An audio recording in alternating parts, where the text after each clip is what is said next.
lost or stuck in your life or career? If you have, then you are not alone. According to Gallup, only 1 in 10 are actively engaged at work, meaning 90% are at least somewhat disengaged. Hi, I'm 𝗬𝗂𝗯𝗲𝗶𝗯𝗲. I'm the founder of a leadership consultancy called Pop, and having worked with thousands of leaders from companies like these, from coaching first-time managers to CEOs, I've had a backstage pass to how people are really feeling and just how many people are actually struggling with challenges like these. In this video, I'm sharing a clip from a recent workshop that I ran. We're diving into 2 of the main reasons that make us feel stuck. Even the most driven people will at certain points in our lives wonder if we are wasting time on the right path. But the first step to solving a problem is to first understand the causes. So whether or not it's you feeling like this, or perhaps members of your team or loved ones, you're going to want to stick around. So should we dive in? So why do I feel stuck? Well, why do people feel stuck? Why do we feel stuck?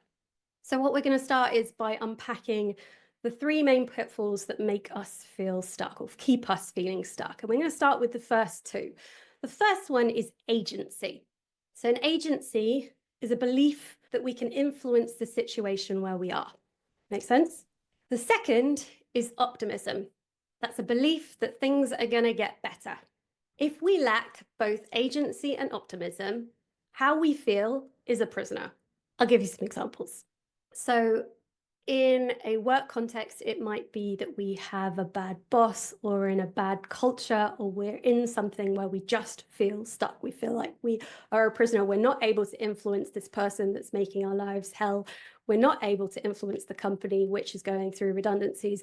We're not able to influence the culture, and we don't believe that it's going to get better, or we have a huge question mark over whether or not this is going to get better. In another scenario, it could be that we don't feel agency or optimism around our health habits. So if there's a donut available, I don't feel like I have agency. I don't have the ability to influence not eating that donut. I am not optimistic that I will be able to avoid the donut. Or going to the gym, I don't feel like I'm able to influence myself to go do that thing, that hard thing that I need to be able to do. We feel like a prisoner to ourselves. Or we could feel like a prisoner to busy work. So our to-do lists, constant and never-ending. Oh my gosh, this, back-to-back meetings. I just can't do anything about it.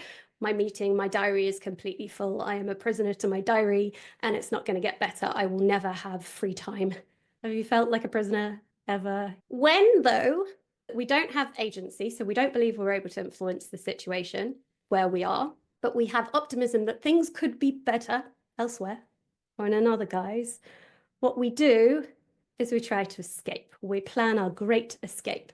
Now, examples of this, the obvious one is obviously leaving a business, right? So we're going to plan our exit. Another obvious one might be leaving a marriage, like an unhappy marriage, right? That's my exit plan. I'm going to do that. But less obvious ones might be that we start micromanaging. So our escape from our teams not doing things in the way that we want them to do is that we just take over. Things are going to get better because I'm just going to take over. Like, I can't make them do what they're doing. Delegation feels too hard, so I'm just going to micromanage them.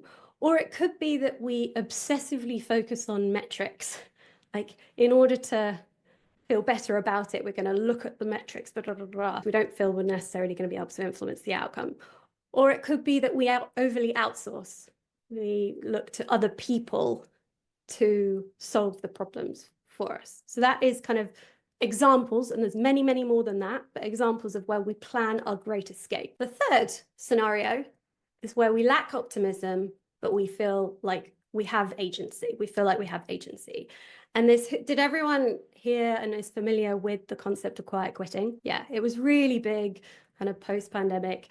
I don't know if you can read this, but there was a whole TikTok trend around people kind of quietly quitting their job, and it meant that they weren't actually going to actively quit, but they were going to step back and just do the least that they could get away with doing. Essentially, that was the whole concept of it.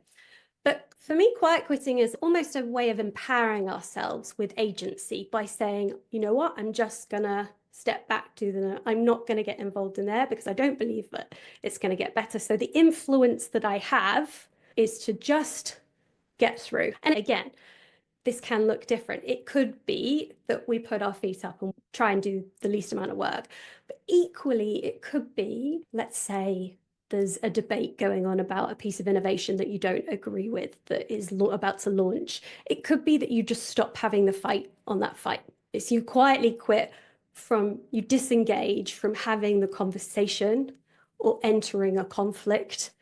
It's that I'm not going to pick up the phone to that person. Like, that's my act of agency, because there's no point in having a conversation with that person again, because I'm not going to get a good outcome. So my act of agency there is by disengaging. It's by not even going there. Can you see some of that going on in your teams? So here's the thing. This doesn't have to be your reality. If we know that a lack of agency or optimism, that's what's keeping us stuck, then cultivating that can actually get us out of it too, can't it? That's exactly what I'm exploring in our upcoming Leader That Lasts Masterclass. It's totally free to attend, and you're going to find a link in the description below to register. But if you are simply looking for information versus transformation right now, here is the next best video for you to watch. Hopefully I'm going to see you at an upcoming masterclass. If not, a cheeky like or subscribe would make me and the team feel super motivated to create more content just like this, just for you. Thank you.